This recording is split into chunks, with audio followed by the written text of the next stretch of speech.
صلح حدیبیہ کے بعد جب نبی صلی اللہ علیہ وآلہ وسلم مدینہ واپس تشریف لائے تو محرم 7 ہجری میں خیبر سے یہودیوں کا ایک وفد مدینہ آیا اور ایک مشہور جادوگر لبید بن عاصم سے ملا جو انصار کے قبیلہ بنی زریق سے تعلق رکھتا تھا۔ ان لوگوں نے اس سے کہا کہ محمد صلی اللہ علیہ وآلہ وسلم نے ہمارے ساتھ جو کچھ کیا ہے وہ تمہیں معلوم ہے۔ ہم نے ان پر بہت جادو کرنے کی کوشش کی مگر کوئی کامیابی نہیں ملی۔ ہم اب تمہارے پاس آئے ہیں کیونکہ تم ہم سے بڑے جادوگر ہو۔ لو یہ 3 اشرفیاں حاضر ہیں، انہیں قبول کرو اور محمد صلی اللہ علیہ وآلہ وسلم پر ایک زور کا جادو کر دو۔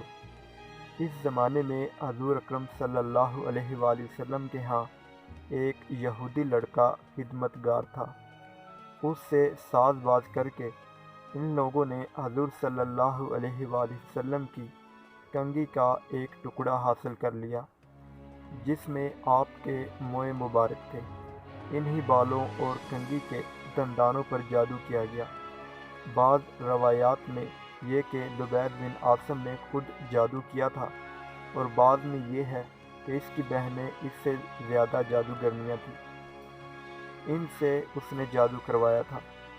بہرحال ان دونوں صورتوں میں جو صورت بھی ہو، اس جادو کو ایک نر کھجور کے خوشے کے غلاف میں رکھ کر لبید نے بنی زریق کے کنویں زروان یا ذی اروان نامی کی تہ میں ایک پتھر کے نیچے دبا دیا۔ اس جادو کا اثر نبی صلی اللہ علیہ وآلہ وسلم پر ہوتے ہوتے پورا سال لگا۔ دوسری شمشاہی میں کچھ تغیر مزاج محسوس ہونا شروع ہوا۔ آخری 40 دن سخت اور آخری 3 دن زیادہ سخت گزرے، مگر اس کا زیادہ سے زیادہ جو اثر حضور صلی اللہ علیہ وآلہ وسلم پر ہوا وہ بس یہ تھا کہ آپ گھلتے چلے جا رہے تھے۔ کسی کام کے متعلق خیال فرماتے کہ وہ کر لیا ہے مگر نہیں کیا ہوتا تھا۔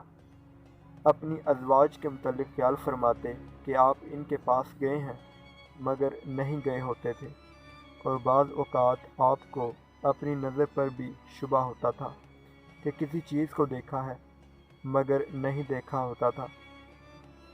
یہ تمام اثرات آپ کی ذات تک محدود رہے، حتیٰ کہ دوسرے لوگوں کو یہ معلوم تک نہ ہو سکا کہ آپ پر کیا گزر رہی ہے۔ رہی آپ کے نبی ہونے کی حیثیت تو اس میں آپ صلی اللہ علیہ وآلہ وسلم کے فرائض کے اندر کوئی خلل واقع نہ ہونے پایا۔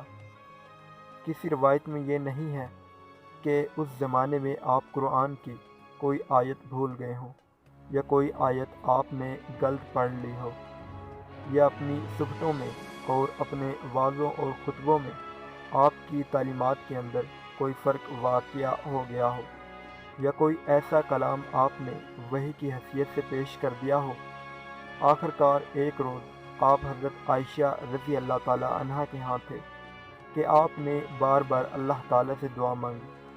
اسی حالت میں نیند آ گئی یا غنودگی طاری ہوئی اور پھر بیدار ہو کر آپ نے حضرت عائشہ رضی اللہ تعالی عنہا سے کہا کہ میں نے بات اپنے رب سے پوچھی تھی، وہ اس نے مجھے بتا دی ہے۔ حضرت عائشہ رضی اللہ تعالی عنہا نے عرض کیا کہ وہ کیا بات ہے؟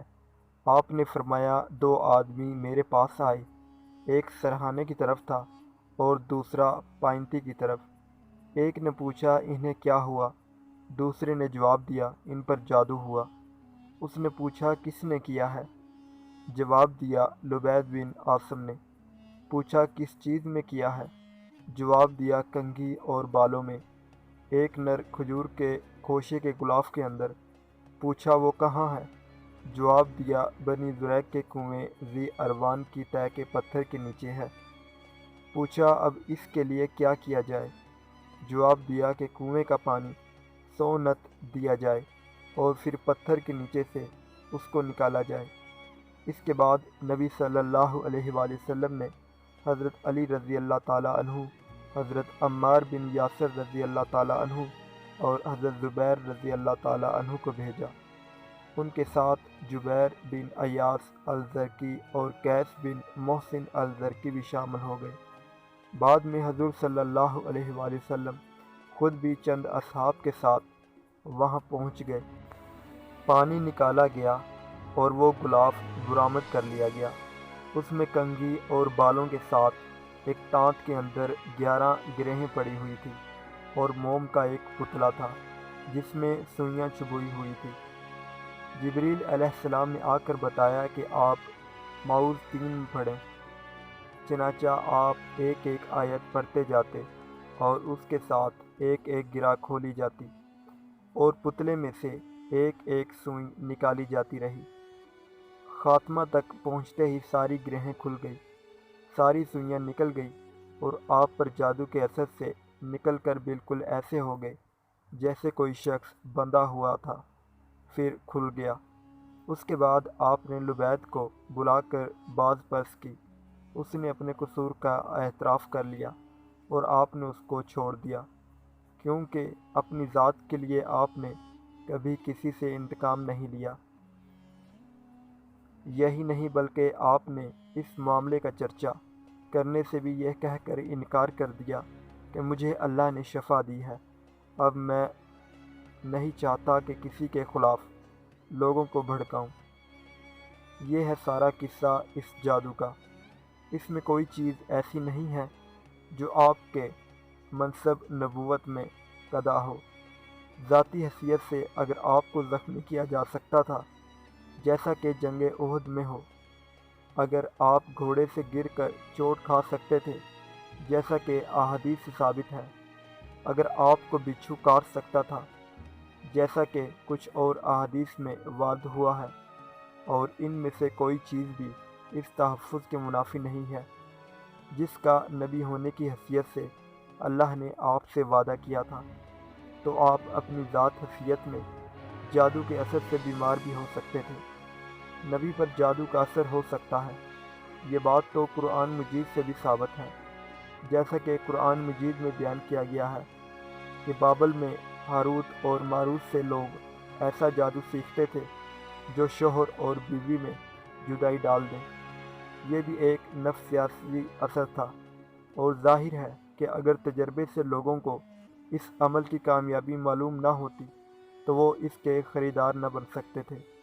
بلا شبہ یہ بات اپنی جگہ بالکل درست ہے کہ بندوق کی گولی اور ہوائی جہاز سے گرنے والے بم کی طرح جادو کا مؤثر ہونا بھی اللہ کے اذن کے بغیر ممکن نہیں ہے، مگر جو چیز ہزارہا سال سے انسان کے تجربے اور مشاہدے میں آ رہی ہو، اس کے وجود کو جھٹلا دینا محض ایک ہٹ درمی ہے۔